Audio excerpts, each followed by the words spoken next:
The atmosphere crackled with anticipation before anyone even spoke.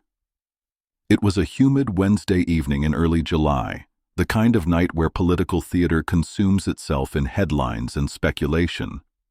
The panel was broadcasting from a studio in Tucson, Arizona, supposedly neutral territory, though nothing about this particular evening would remain neutral. Not with Congresswoman Jasmine Crocket present, and especially not with the contents of that thin manila envelope resting beside her. The panel should have been routine. Another primetime sparring match between politicians, commentators, and professional debaters where everyone grins too widely while saying nothing of substance. But Crocket never played that game. Dressed in a crisp emerald jacket with minimal jewelry save for a simple bracelet, she sat quietly, allowing others to exhaust themselves over budget proposals and border statistics. Then the discussion pivoted to transparency within the administration. That was her opening. Crocket leaned in, her tone measured. "If we're discussing transparency," she began, "then let's address what's actually occurring behind closed doors at the White House." The moderator hesitated, caught off guard. So did her fellow panelists. Jasmine reached for her envelope. "I have documentation here raising serious concerns about the First Lady's participation in certain international transactions, funds moving through shell entities, timelines that don't align, and staff being pressured into silence." The studio fell silent. A panelist, a former press secretary from Georgia, immediately interjected. "Congresswoman, these are reckless accusations based on speculation." Jasmine remained composed, sliding a document toward the moderator. "This isn't speculation. This is a wire transfer record from roughly 4 weeks before that supposed charity function in Vienna. It shows $380,000 deposited into an account in Slovenia, registered to a company with no legitimate operations, and whose signature appears on the authorization." The camera focused on the moderator, visibly unsettled. "You're alleging Melania Trump personally profited from illegal financial activity?" "I'm stating," Jasmine responded, "that people have ignored this for too long because it's simpler to accept the facade than examine the machinery beneath." That's when everything shifted. Phones illuminated across the room. Producers behind the glass began urgent consultations. And approximately 30 miles away in Washington, D.C., the First Lady's private quarters in the East Wing fell silent before erupting into chaos. The moderator attempted to redirect, but it was futile. A conservative strategist from Missouri leaned forward, sneering. "Why now, Congresswoman? Why tonight?" "Because I've held this information for nearly a month," Jasmine answered steadily. "Watching coverage bury legitimate stories under trivial distractions. There's a distinction between silence and complicity, and I'm finished pretending." She didn't shout or grandstand. That's what made it devastating. The camera lingered on her face, capturing the gravity in her expression. This wasn't publicity. She appeared as someone bearing a truth nobody else wanted to acknowledge. Commercial break arrived, but Twitter had already ignited. By the time they returned, everything had changed. Producers scrambled, debating whether to continue or pivot. Social media dissected every word, with screenshots of the transfer spreading rapidly. Jasmine remained motionless, composed. When they resumed, the moderator cleared his throat. "Congresswoman Crocket, you've made serious allegations. Can you elaborate on your claims?" She nodded. "Certainly. I'm discussing patterns, not isolated incidents, not clerical errors, patterns raising legitimate concerns about influence abuse and misuse of charitable fronts." She produced another document. This is from early 2023, an internal memorandum from a now-defunct nonprofit in Tampa. That organization listed Melania Trump as honorary chair. The issue? They transferred $950,000 in international donations to a Cayman Islands holding company immediately after a gala she headlined. The communications director leaned forward, agitated. "You're connecting unrelated dots." Jasmine didn't acknowledge him, turning instead to the camera. "I'm not asking for blind belief. I'm asking people to examine the paper trail. Because this isn't about who she married or her appearance or origins. It's about actions taken with power while nobody watched." The law professor from Michigan raised her eyebrows. "Are you suggesting criminal activity?"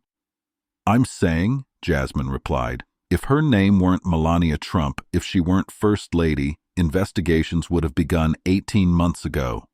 But people were told questioning her was inappropriate. That's not democracy. That's silence disguised as courtesy." The audience leaned closer to their screens. This transcended partisanship now. The show's fact-checker whispered frantically into a headset. Moments later, the moderator addressed viewers. "We've confirmed at least one document shown tonight. Our team verified the account is indeed connected to a shell corporation in Ljubljana."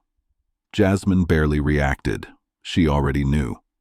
Across the country, campaign offices erupted with activity. Anonymous messages reached reporters. Someone leaked emails between former White House staff discussing donor redirections.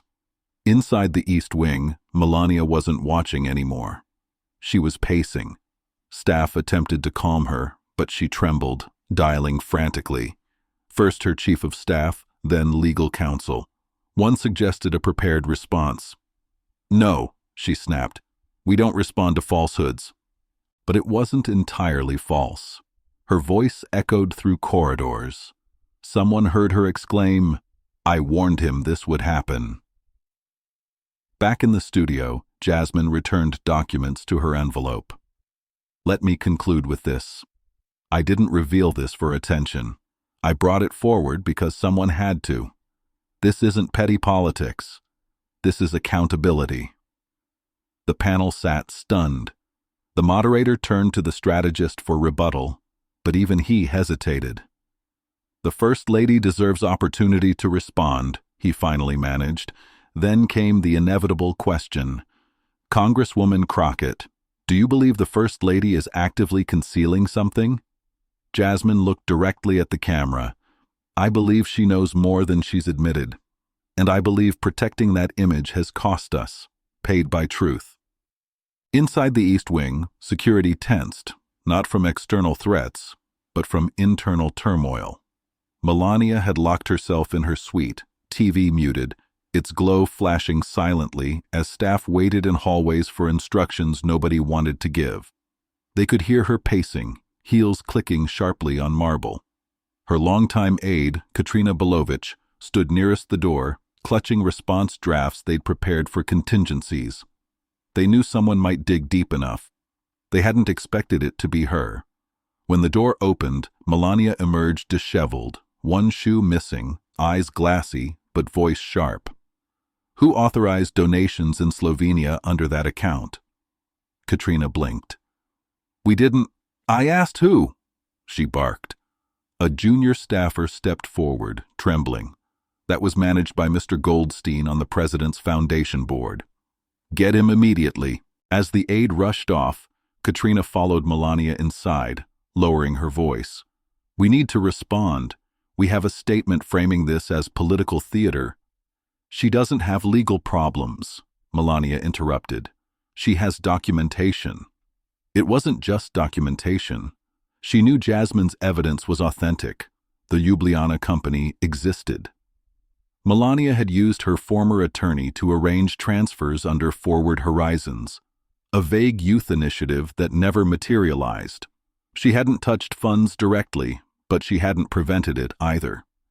Years ago, before the re-election, before scrutiny, when she thought she could control narratives independently, now the story wasn't hers anymore.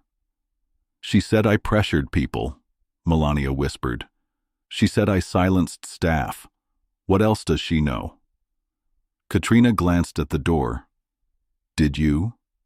Melania turned slowly. "I told them not to speak because it wasn't their business." There it was. Not confession, but something adjacent. Katrina said nothing. Down the hallway, Secret Service agents exchanged glances as staffers typed frantic emails. By the time legal counsel called back, word had spread to journalists. Someone was leaking. "She's not bluffing," the lawyer said over speakerphone. "If Crocket releases everything, we're facing comprehensive investigation. You must respond." Melania stared at the phone. "Number, we say nothing. We wait. The longer we're silent—" "She wants reaction," Melania interrupted. "If I speak, I legitimize her." The call ended. Silence returned except for YouTube playing softly. Someone had uploaded Jasmine's segment. Over 250,000 views in 40 minutes. "She knew exactly what she was doing," Melania muttered. By midnight, the internet had chosen sides. Clips of Jasmine calmly presenting records were everywhere. Hashtags emerged instantly. Even politically disengaged people were watching, debating. It wasn't just what she said, it was how. Jasmine didn't shout or throw wild accusations. She spoke like someone finally deciding to stop suppressing truth. People felt that. Praise came swiftly from the left. A prominent analyst from Seattle called it the most precise strike on political hypocrisy in recent memory. Reddit threads connected Jasmine's documents to previous rumors, tax haven leaks, and an obscure investigative piece from early 2022 that never gained traction until now. The right fought back immediately. Fox News ran emergency segments calling it coordinated character assassination designed to undermine the First Lady's dignity. One anchor questioned document authenticity, suggesting AI generation. But fact-checkers from multiple outlets began confirming details live, undermining their defense. Meanwhile, journalists scrambled to find anyone connected to the nonprofit Jasmine mentioned. They succeeded. A former coordinator named Maria Rodriguez, living quietly in Naples, answered a reporter's call with resignation. "I wondered when someone would ask," she said. "I still have receipts. They kept telling me not to worry about donation destinations." By morning, her statement appeared on multiple sites. In Washington, Jasmine's staff wasn't entirely prepared for this firestorm's velocity. Inside her apartment, Jasmine sat in loungewear, phone buzzing constantly. Her aide, Kendra Mosley, sat across with her laptop. "You're trending in 19 states, Kendra said. "Someone made a slow-motion clip of you sliding that document with dramatic music. Already 650,000 views." Jasmine sipped water. "Do we need follow-up?" "Honestly, silence might be strategic. You said what needed saying. Let them scramble." Jasmine leaned back. "Think she's really rattled?"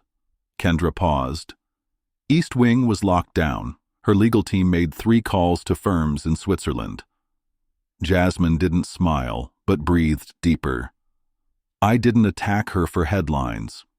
"I know," Kendra replied. "But you just became the one person who actually said something meaningful." The internet agreed, but not all Congress celebrated. Centrist colleagues distanced themselves quietly.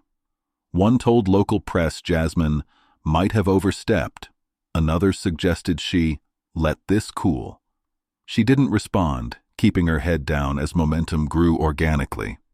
But with every hour passing without denial, people asked, "If it's false, why hasn't Melania spoken?"